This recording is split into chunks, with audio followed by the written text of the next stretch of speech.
Assalamualaikum warahmatullahi wabarakatuh. Innal hamdalillah salatan wa salaman ala rasulillah Sayyidina Muhammad wa ala alihi wa sahbihi ajma'in. Subhanaka la ilma lana illa ma 'allamtana innaka antal alimul hakim. Bismillahi ma sya'allah,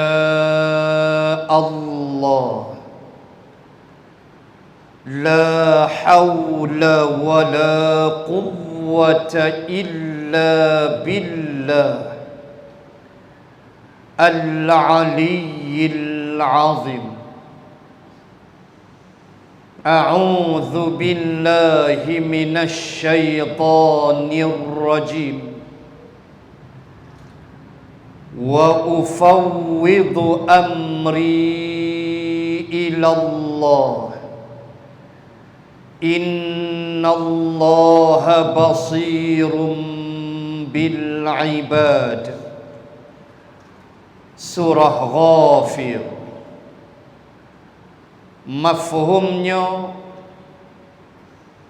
dan aku menyerahkan urusanku kepada Allah Subhanahu wa ta'ala. Sesungguhnya Allah itu maha melihat apa yang dikerjakan oleh hamba-hambanya. Muslimin dan muslimat rahimakumullah. Sambung muka surat 288, tajuk B, iman dan amal, di mana tajuk yang bakal kita bahaskan adalah membicarakan hubungan yang rapat di antara iman dan amal. Yang kita mesti faham, dua perkara yang tidak boleh dipisahkan daripada kehidupan kita. Di mana sebelum kita baca perkara yang ketiga itu, maka kita mengambil faham terlebih dahulu secara mudah apakah yang dimaksudkan dengan iman itu. Seperti yang disebut di dalam surah Yusuf alaihi salam, wa ma kunta bimu'minin lana walau kunna sadiqin. Ayat berapa? 18, 19 atau 20 daripada surah Yusuf alaihi salam, di dalam memberi kefahaman apa makna iman secara lughahnya, secara bahasanya. Maknanya percaya. Berdasarkan ucapan anak-anak Nabi Yaqub alaihi salam, ketika mereka mengemukakan pembohongan mereka di hadapan Nabi Yaqub, setelah mereka membawa qamis yang disiram ataupun yang dilumur dengan darah serigala, lalu apa kata mereka kepada Nabi Yaqub, abang-abang Nabi Yusuf ini? Mereka kata, memanglah engkau wa ma kunta bimu'min. Bimu'min, mukmin. Wa ma kunta bimu'minin lana. Confirm engkau takkan percaya dengan kami. Walau kunna sadiqin, walaupun kami ini benar. Wahai mereka dusta. Poin saya ialah mengambil faham akan kalimah iman atau mukmin yang disebut oleh anak-anak Nabi Yaqub alaihi salam dengan makna iman itu percaya. Itu di sudut bahasa. Maka di sudut Islam itulah kerukunan iman kita yang bermain duduk di dalam hati. Kerana iman adalah cerita hati, dia duduk dalam. Rukun Islam dia duduk luar. Syahadahnya, sembahyangnya, puasa, zakat dan haji, ini perbuatan luaran. Adapun iman, hak ni duduk dalam hati. Keimanan, kepercayaan kepada Allah, kitab, malaikat, kiamat, qada, qadar, apa semua ni adalah benda yang mata tidak boleh melihatnya. Mata kasar tidak dapat melihatnya, melainkan mata hati kita. Itu iman. Baik. Dan amal sudah tentulah. Kena sebut elok amal, ain, bukan alif. Amal kena sebut elok-elok. Sami Allah, bukan sami Allah. Rosak. Walaupun kata ulama tak batal salat, cuma makruh saja, tak betul sebut. Takut berubah makna, ain jadi alif. Sami Allah, semayang batal tak? Dah, semayang tak batal, sebab baca dia tu sunat hayat, tu saja. Cuma nak sebut jaga adab di sudut bahasa Arab itu sendiri. Baik. Iman dan amal. Keimanan yang sebenarnya bukanlah semata-mata tanggapan fikiran atau kepercayaan di dalam hati. Mesti faham, iman bukan semata-mata tanggapan fikiran. Sebelum pukul 4 tadi, bila Tok Ayah Muhyiddin nak sebut sesuatu, apa yang tuan-tuan letak dalam minda tuan-tuan? Tentulah berbagai tanggapan tuan-tuan terhadap apa yang bakal diucap oleh Yang Amat Berhormat Perdana Menteri. Dan tanggapan kita betul, iaitulah kerisauan supaya tidak berlakunya minta berlindung dengan Allah gelombang kedua, second wave. Tak hendak kita tuan-tuan. Kes dah naik 2 digit balik, kita jadi sikit semak perut. Walaupun klusternya luar negara, Kedah ada 1 kes hari ni, dah diasing dah di Hospital Sultanah Bahiyah, balik pada Denmark, balik pada overseas. Benda-benda ni tanggapan kita tu betul. So please patuhi SOP, ikut arahan. Sebab tak ada siapa dalam majlis ni nak PKP sekali lagi. Separuh biul kita jawab dia. Nak dah, kita dah bebas macam ni, alhamdulillah. Hargailah nikmat boleh pergi masjid ni, jangan sampai Allah tarik. Hari ni viral, seorang perempuan ada gelang kuarantin, dia pergi makan di warung. Tu cari penyakit di Ipoh, di Perak. Viral dah. Kementerian Kesihatan belah negeri Ipoh akan cari perempuan ni, akan buat sesuatu. Lah dia pergi makan kedai dengan gelang Kementerian Kesihatan. Hang kuarantin di rumah, duduk di rumah. Kurung dalam bilik tu 14 hari. Hari ke-13 cek, hari 14 bebas. Dia boleh kena cap kuitiau, mana mampu lagu ni. Tolong disiplin diri kita. Sebab kita cukup bimbang. Australia, Melbourne sudah mula kuarantin, sudah mula lockdown balik. Israel, Jepun sudah mula lockdown balik. So kita tak nak kita kena benda macam ni. Na'udzubillahi min zalik. Baik. Nak sebut tanggapan fikiran, ada kala betul, ada kala tidak. Dan ia tidak cukup semata-mata dalam bentuk memahami di sudut fikiran kita, iman ni bagian.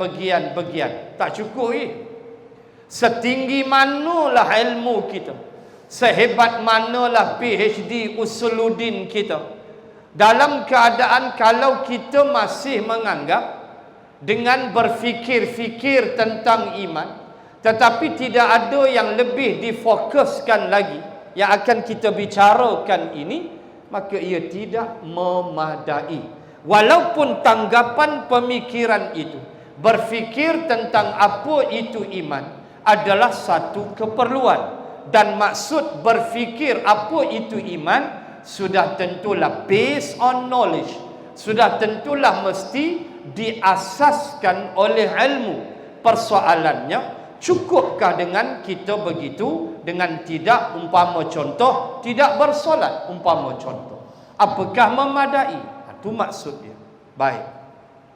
Atau kepercayaan di dalam hati semata-mata. Nanti kita tengok hadis. Melainkan yang dituruti dengan karya di dalam hidup ini. Maksud karya tu ialah amalan. Mesti ada follow up. Sebab itu dalam Quran, amanu wa amilus solihat, mesti berganding. Kita beriman tu alhamdulillah, tapi tidak cukup. Mesti ada gandingan dia. Mesti ada yang kalau vitamin, mesti ada vitamin lain yang memecahkan makanan kita. Umpama contoh, kita makan elok dah, makanan berkhasiat, buh dalam badan, mesti ada vitamin lain yang akan tolong memecahkan rantaian makanan ini, seperti B kompleks dan sebagainya, yang tugas dia memecahkan vitamin-vitamin ini. Begitulah iman. Iman saja tanpa amal hancur. Pengakuan semata-mata tidak diiring dengan amal soleh, walaupun tidak dinafikan seseorang yang ada iman walau sebesar debu tetap akan ke syurga. Kalau tuan-tuan rujuk hadis, bagaimana dia dibakar di dalam neraka. Apakah kita sanggup dibakar dalam neraka? Dibakar, direndam, disebat, dipukul dalam neraka. Lalu bila habis dosa-dosa dia, tinggal semayang, tinggal puasa apa semua, lalu Allah suruh malaikat keluarkan dia, sebab dia ada iman walau besar debu. Itu kita tak nafikan. Maka dengan iman itulah dia ke syurga. Itu Nabi sebut dalam hadis yang sahih. Walau besar debu iman, tetap dia ke syurga. Seorang yang beriman, percaya dia Allah tu wujud, percaya dia Rasulullah, walaupun dia masih tak mampu nak ziarah Nabi di Madinah, tapi dia tahulah Nabi Muhammad tu ada. Kan? Tahu dia, percaya dia, tapi dia tak semayang. Ini Qaradawi bahas panjang di dalam fiqh al-awlawiyah. Kategori orang macam ni, dia beriman, dia ada iman dah tu. Dia percaya ada Allah, iman tak tu? Ya. Dia percaya Nabi ada, iman tak? Ya. Tetapi bila dia tidak beramal, dia akan diseksa dulu. Persoalannya, sanggupkah kita ke neraka even 1 second? Itu persoalannya. Maka akan ada orang seperti itu yang Nabi sebut dalam hadis, kita tak mau. Kita tak nak jadi orang tu. Tak mau. Walaupun Nabi sebut ada. Maka setelah dibakar habis, dia ada iman walau besar zarah, maka dia dimasukkan ke dalam syurga. Itulah penangan iman. Allahu Akbar. Maka beruntung tak? Ya. Kita menjadi orang-orang yang beriman. Lalu untuk melipat gandakan keuntungan itu, amal yang soleh. Jadi kita baca ayat-ayat. Baik. Iman merupakan kepercayaan. Okey, ada 3 di situ. Pertama, kata Qaradawi, iman itu kepercayaan. Saya sebut tadi dah dalam surah Yusuf. Ucapan anak-anak Nabi Yaqub, abang Nabi Yusuf, ketika mereka tipu ayah mereka, mereka sebut bimu'min. Mukmin makna percaya. Iman maksud dia kepercayaan. Maknanya kita percayalah atas prinsip rukun iman itu, termasuk qada dan qadar, ketentuan daripada Allah Subhanahu wa ta'ala, takdir daripada Allah yang wajib kita percaya dan menerimanya. Baik, pertama. Yang kedua, kata Qaradawi, ia adalah kerja. Kerja di situ amal lah. Arab kata amal. Amal tu maksud kerja. Nah, ma ta'mal hang kerja apa? Ma ta'mal hang buat apa ni? Begitu. Cuma dalam konsep Al-Quran, amal tu kira amal soleh lah. Innal ladzina amanu wa amilus solihat. Mesti dikaitkan. Bila kata amal aja, solihat. Amal yang soleh. Maka kerja. Percaya. And then dia datang kerja. Kerja makna beramal. Kalau dalam Bahrul Mazi jilid 17, dia pecah banyak. Ada amal yang wajib, ada amal yang sunat. Ada amal yang wajib yang kita tak boleh tinggalkan. Ada amal yang sunat yang dituntut kita laksanakan untuk kita lega sikit di akhirat. Takut amal wajib kita tak berapa sempurna. Maka amal sunat tolong tampung bagi elok.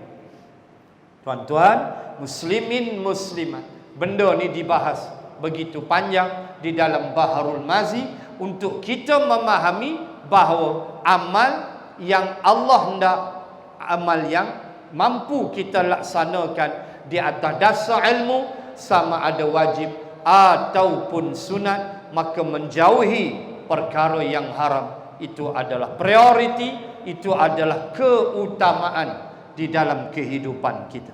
Dan keikhlasan, itu dia 3 di situ.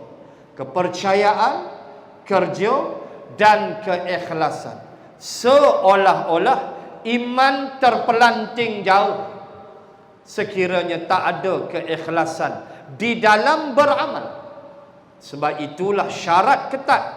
Faman kana yarju liqa'a rabbih falyamal 'amalan shalihan wa la yusyrik bi'ibadati rabbih ahada. Itu syarat ketat. Ayat terakhir suratul Kahf. Allah pesan, siapa yang nak jumpa aku dengan selamat, liqa, selamat jumpa aku pada hari kiamat, maka Allah kata pertama, falyamal amalan salihah, tolong buat amal yang soleh. Dr. Abdul Karim Zaidan menyebut dalam uslubud dakwah bahawa di antara ciri yang paling besar daripada amal-amal soleh itu, sama ada amal itu wajib atau amal itu sunat, ialah ilmu. Sebab itu tidak diterima amalan tanpa ilmu. Islam tidak membenarkan amalan ikut-ikutan. Islam tak bagi. Kenapa engkau semayang? Dah aku tengok dia semayang, aku semayang. Rukun 13 tak tahu, sunat tak tahu, sunat ab'ad, sunat hayat tak tahu, belah mana makruh, belah mana batal, main ikut je. Tu imam sangkut surah subhanallah, ada lagu tu. Tu imam sangkut surah, angpa betul kalau surah dia, bukannya subhanallah, tu tak ada ilmu lah tu. Tu imam dia dengar subhanallah, dia ingat kain dia koyak, haru. Hang kenapa betul dia sangkut? Kan? Manalah tahu kita ni manusia. Sebab itu kata ulama, di antara nikmat yang paling dahsyat ialah Quran tidak hilang dari dadamu walaupun suratul Fatihah. Tuan, ulama bahas tu. Jangan ingat ia satu kebetulan. Oh, lepas ni aku semayang isyak, boleh baca Fatihah? Tak. Kalau Allah bagi lupa apa macam? Ihdinas siratal mustaqim. Senyap dekat 5 minit, terlupa sirat. Boleh jadi tak? Boleh. Allah nak buat. Maka bila kita boleh ingat tu, alhamdulillah, ia nikmat. Maka kena ada ilmu. Bukan tegak-tegak ikut suka.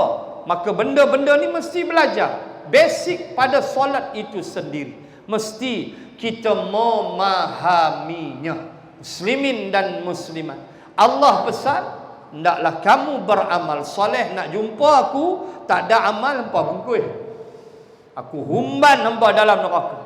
Mesti ada amal. Setakat mana yang kita mampu laksanakan yang sunat, yang wajib kita kepung elok-elok. Dan jangan kamu wala yusyrik. Hak ni Allah cukup benci, cukup marah. Jangan menyengutukan Allah dalam peribadatan kita, dalam kehidupan kita. Jangan menyengutukan Allah, menyamakan makhluk yang disebut dengan andada. Wa minan nasi may yattakhidhu min dunillahi yuhibbunahum ka hubbillah. Dalam ayat yang lain, ada di antara manusia yang menjadikan bagi Allah itu andada. Andada maknanya sekutu, tandingan, iaitu menyamakan Allah dengan makhluk. Hak tu pun hancur iman lah. Belum lagi meninggikan makhluk daripada Allah. Belum. Baru andada. Makhluk ada kuasa, Allah berkuasa. Sama anggap begitu. Wah, makhluk tak ada apa pun. Makhluk bagi rezeki. Mana haji? Nama Allah Ar-Razzaq, dia maha pemberi rezeki, bukan makhluk. Makhluk tu wasilah aja. Majikan kita, bos kita itu wasilah. Hakikat Allah bagi. Dia letak sama, hak tu pun hancur, dipanggil andada. Bayangkan syirik. Bayangkan menyengutukan Allah, menyamakan Allah, meninggikan makhluk daripada Allah. Wal'iyadzabillahi min zalik. Maka Allah letak syarat yang ketat untuk selamat berjumpa Allah pada hari kiamat. Maka kepercayaan, amal dan ikhlas. 3 inilah iman yang mesti kita hadam sesungguhnya sedalam-dalam. Baik. Bagaimana jua pun perbezaan antara ahli ilmu kalam tentang hubungan antara iman dan amal. Di sana ada perbahasan di dalam ilmu kalam. Ilmu kalam start zaman Imam Ghazali ni, dia dah start dah. Ilmu kalam, berdebat macam-macam. Sampai tahap tak semayang terus pun ada. Ilmu kalam lah lagi dahsyat pada zaman Imam Ghazali, terus tak semayang. Hak depa ilmu kalam zaman Imam Ghazali itu solat. Tapi bertekak lah. Arash Allah, thumma stawa 'alal 'arsy. Allah beristawa atas arash. Lagu mana dia istawa? Berbahas ilmu kalam. Allahu akbar. Aamintum man fis samai an yahsifakum bikumul ard. Apakah kamu merasa aman dengan yang ada di langit? Bahas Tuhan di langit. Ini Allah sebut ni. Berlaku perdebatan di sudut ilmu kalam yang dipotong cepat oleh ahli sunnah wal jamaah bahawa Allah itu zat, Allah itu zat yang maha zat, Allah tidak sama dengan makhluk, maka Allah tidak bertempat. Habis yang ni Allah kata aku di langit, yang tu perbahasan dia cukup luas. Dibahaskan pula benda-benda tu. Bukan semudah kita yang cetek ilmu untuk memahaminya. Di sana ada mutasyabihat, di sana ada muhkamat. Yang ni cukup jelas. Bagi kita, ikut saja saranan tuan-tuan guru kita, selesai. Jangan duk pening kepala. Jangan nak mereka benda-benda yang tak apa-apa. Maka ilmu kalam dia berbahas antara iman dan amal. Apa yang dia bahas? Baik. Adakah amal itu bahagian dari iman? Antara yang dibahas oleh ilmu kalam ialah adakah amalan itu sebahagian iman? A portion of iman. Maknanya kalau kamu tak beramal, kamu tak ada iman. Dibahas pula yang tu sampai menghabiskan masa. Kalau kita belajar bab tu, baca kisah-kisah tentang ilmu kalam ni naik pening, membuang masa yang banyak tentang kewujudan lah, apalah, ilmu maujud lah, macam-macam. Cukup Allah ada dah, Allah wujud, cukup. Itulah iman kita. Tapi bahas macam-macam sampai keluar Mu'tazilah lah, apalah, Qadariyah, macam-macam. Na'udzubillah. Kita jangan jadi mengulang perangai-perangai seperti itu. Baik, dibahaskan apakah amal itu sebahagian dari iman. Dibahaskan juga atau syarat iman. Syarat. Maknanya kalau tak ada amal, iman jadi tak sah. Syarat. Syarat sah sembahyang. Wajib solat lain, syarat wajib solat lain, syarat sah lain. Masuk waktu, ada kiblat, berwudu, baca Fatihah, apa semua ni lah, tu syarat sah solat. Syarat wajib lain, balighnya, apa semua ni, berakal dan sebagainya. Maka dibahaskan adakah iman, adakah amal ni syarat kepada iman. Makna tak ada amal, tak ada iman pula dah. Hak tadi bahagian, sebahagian iman dibahas. Atau adakah amal itu buah daripada iman. Macam pokok, dia ada buah, hasilnya buah dia. Maka dibahaskan adakah amal itu buah daripada iman. Bahas. Kalau Imam Ghazali dalam Minhajul Abidin, Imam Ghazali pegang yang ni, iaitu amal itu buah dari iman. Begitu dalam Minhajul Abidin. Tak kisahlah, dibahaskan adakah amal itu sebahagian iman, adakah amal itu syarat kepada iman, atau amal itu buah kepada iman. Namun mereka sepakat bahawa amal itu adalah bahagian dan tidak dapat diceraikan dari keimanan yang sempurna. Ala kulli hal, semuanya sepakat, walaupun berdebat dalam tajuk-tajuk yang kecil, akhirnya datang pada satu conclusion, iaitu tanpa amal, iman macam tak sempurna. Begitu. Dan saya dah sebut tadi, dibakar dalam neraka. Habis masuk syurga sebab dia tak beramal. Kenapa masuk syurga? Sebab ada iman, walau besar debu. Tu dia kehaibatan iman.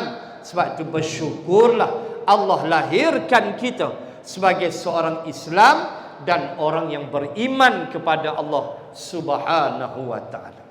4. Nabi sallallahu alaihi wasallam telah menggambarkan hakikat iman itu dengan sabda, laisal iman bitamanni wala bitahalli walakin ma waqara fi qalbi wa saddaqahu al-amal.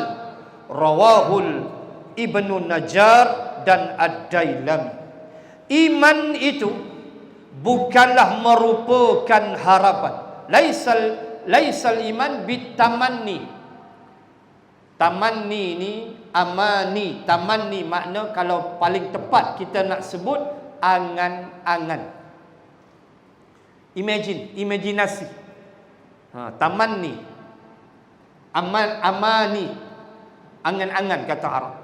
Melayu kata angan-angan. Laisal iman bitamanni. Iman tu bukan angan-angan kata Nabi. Itu lebih tepat dia punya perbahasan di sudut kalimah tamanni atau amani. Maknanya berangan. Iman bukan berangan. Iman bukan angan-angan. Dalam ni disebut harapan. Dan iman pula bukan perhiasan lahiran, perhiasan lahir, bitahalli. Dalam ilmu tasawuf ada tahalli, ada takhalli. Tahalli, takhalli. Tahalli luaran, takhalli dalam, ke batin. Baju kotor, pi washing machine basuh, bersih dah baju luar tu, buang dah habis, tak ada dah daki-daki. Tahalli. Tapi nak bagi sempoi lagi, dia mau wangi apa semua, bagi pakai itu sedap, takhalli. Bubuhlah softener ke apa ke, bagi dia wangi sikit. Hak basuh Hawaii tu okey dah, hilang dah daki tu. Tu luaran. Jangan kita bersihkan luaran sahaja. Dalaman takhalli. Hati kita ada ke hasad, ada ke sifat-sifat tak elok, luaran cantik dah, begitu, tutup auratnya elok dah, tapi takhalli kita mesti jaga. Maka tahalli ialah perhiasan luaran, perhiasan lahir. Maknanya bukan kata iman ni nampak hak luar ya. Nampak kemas ya. Serban pun elok, jubah pun sempoi, tapi hati macam perompak punya busuk. kita diajar begitu. Nampak luaran wara, rupa kaki kencing, kaki skema rupa. Saya 2-3 hari ni tahan mangkuk mana pergi telefon tu nak scam kita tu. Karut tembak. Saya tak layan lah, sorry. Nak cebut apa tuan-tuan? Muslimin muslimat, kita mesti faham, bukan taman ni angan-angan, bukan tahalli, luaran sahaja. Tetapi apa dia iman? Iman ini kata Nabi, melainkan yang tertanam dalam hati dan dibulatkan, dibuktikan oleh perbuatan. Kalau dalam hadis yang lain, takrir biqalbi, takrir bilisan, yakin biqalbi, takrir, dan muamalu bil jawarih. Iman itu ialah apa yang kamu yakini dalam hati kamu, takrir bil lisan, dan kamu ucap dengan perbuatan, wa amalu bil jawarih, dan kamu amal dengan al jawarih, anggota tubuh kamu beramal, solat, itulah iman. Maka tak ada nak masuk syurga berangan, tak boleh tanpa beramal. Itu bukan iman. Walaupun ada iman dia besar debu, tapi siap kena belasah di dalam neraka Allah. Maka tak ada siapa yang mau ke neraka Allah, maka mesti beramal. So hati. Sebab itu kita tengok ya, dalam kes Ammar bin Yasir, dia dikira beriman sebab hati dia. Dia tak sanggup dah. Ayah dia syahid, mak dia syahid, abang dia Abdullah syahid, diseksa kan di padang pasir. Dia tak tahan, dan dia mengaku dengan mulut dia, dia kembali kepada agama asal, dan dia dilepaskan oleh Abu Jahal. Mengadu ke Nabi, Nabi tanya dia, macam mana hati kamu? Waktu kamu kata kamu balik ke agama asal, kamu tak tahan kena seksa. Kata ya, tak tahan, sakit. Kita baca boleh lah, bara api duduk belakang, kita baca boleh. Na'udzubillah, kesakitan yang tak mampu digambarkan. Jangan dok kata apa punya Ammar penakut bacoi. Hang kena tengok puntung rokok pun hang mampu. Ni bara api belakang, diseksa satu keluarga.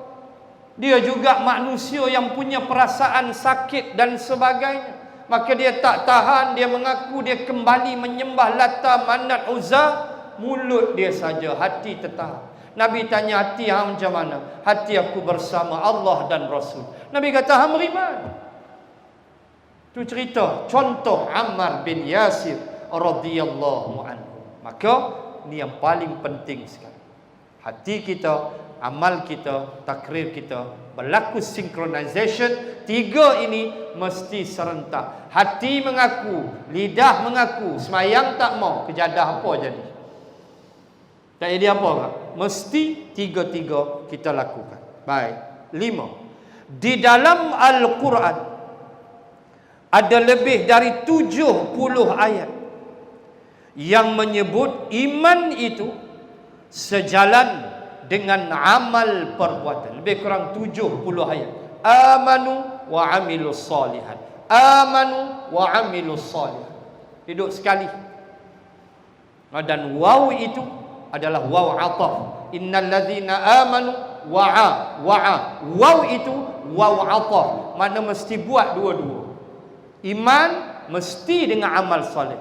Kalau iman saja tak ada amal soleh tak jadi, sebab disiplin bahasa Arab menyebut waw itu ataf. Mesti berlaku dua-dua baru sah. Maka lebih kurang ada 70 ayat yang menyebut persoalan ini. Tidak cukup pula dengan semata-mata amal, melainkan dikehendaki pula amal yang baik, solihat, dengan erti yang luas. Baik, kalau tuan-tuan rojok Al-Kahfi, Al-malu wal-banuna zinatul hayatid dunya wal baqiyatus salihat. Ada kalimah tu. Wal baqiyatus salihatu khairun 'inda rabbika thawaban wa khairun amala. Ayat 46 ke 47, antara dua, 46 atau 47 Al-Kahfi. Bagaimana Allah menyebut al-malu wal banun adalah harta benda dan anak pinak itu zinatul hayatid dunya, perhiasan hidup di dunia. Wal baqiyatus salihat, ulama membahaskan kalimah ini. Al baqiyat as-salihat dibahaskan, sahabat pun bahas. Apa dia al-baqiyatus salihat? Ada yang membahaskan dengan zikir la ilaha illallah, itulah al-baqiyatus salihat. Ada yang membahaskan dengan subhanallah walhamdulillah Allahu akbar. Macam-macam penafsiran. Dan ada yang membahaskan al-baqiyatus salihat adalah amal soleh yang kita buat yang faedah dia berpanjangan. Ini lebih tepat. Jadi kita tengok apa Qaradawi kata. Al-baqiyatus salihat, sebab tu Allah kata khairun 'inda rabbika. Sesungguhnya kata Allah, al-baqiyatus salihat ini khairun, baik. Baik di mana? 'Inda rabbika wa khairun amala. Dia baik di sisi Tuhan kamu. Kalau nak kait pangkal ayat tu, cerita harta dan anak pinak. Kalau ada anak tak ketahuan perangai, kalau ada harta hancur, tidak ingat kepada orang yang memerlukannya, tak jadi apa. Maka datang al-baqiyatus salihat, datanglah satu amalan yang disebut oleh Allah, yang dibahaskan dengan panjang lebar oleh para mufassirin. Antara maksudnya ialah amal yang memberi faedah yang meluas. Bukan kata untuk diri kita sahaja, tetapi menyangkut pada orang lain. Seperti Allahu Akbar, tuan-tuan. Tuan-tuan tengok dalam Facebook, rayuan membina telaga di Myanmar, Rohingya, kan? Nak bina telaga. Gambar-gambar mereka minum air longkang, la ilaha illallah. Tuan nak tengok saja. Kalau tak ulok RM10, RM20, nak bina telaga biar mereka dapat ada dia punya NGO yang caring tentang benda ni. Itu antara al-baqiyatus salihat, iaitu yang faedah dia berpanjangan. Itu antara contoh yang orang lain mendapat manfaat walaupun kita hulu tu tak banyak. Yang tu lebih utama daripada amalan kita sendiri-sendiri sahaja. Duk masjid, pi masjid bagus dah, tapi tak peduli dunia luar benda. Duk masjid cantik dah, zikir sampai terangkat kubah. Hempuk tasbih tu besar peninju macam cok kodok tu tasbih tu. Empuk atas tu. Empuk terangkat kubah.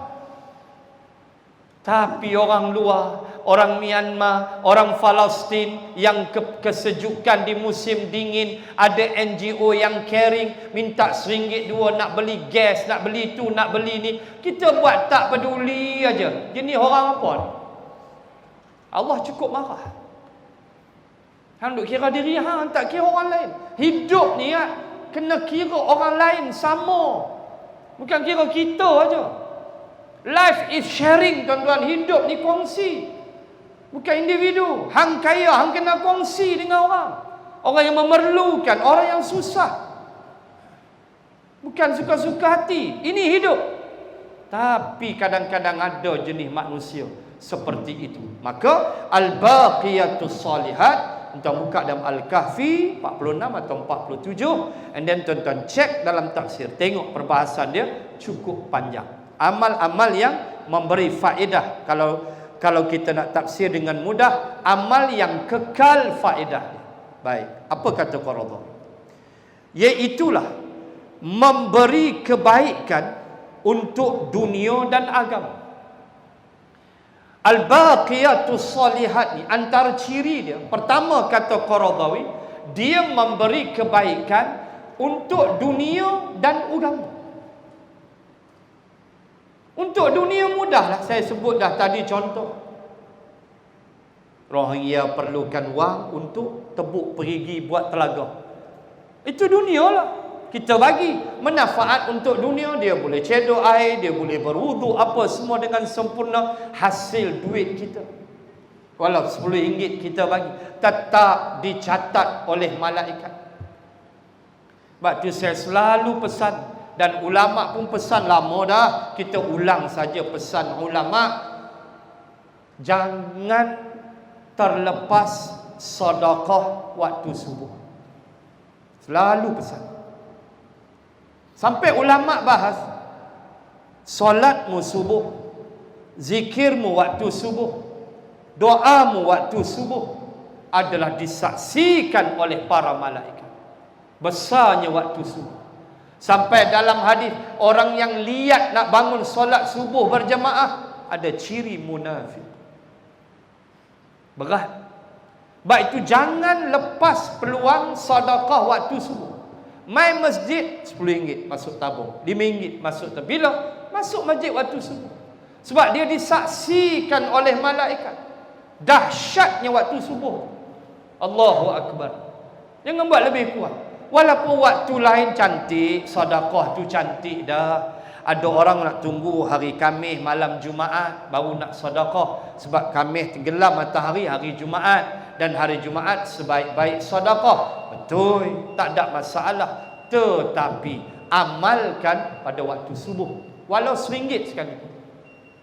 Tuan-tuan, dia disaksikan oleh malaikat.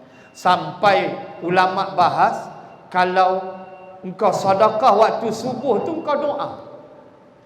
Engkau doa, ya Allah, aku sakit, ya Allah, sembuhkanlah sakit. Kan Nabi kata, ubatlah sakitmu dengan sedekah.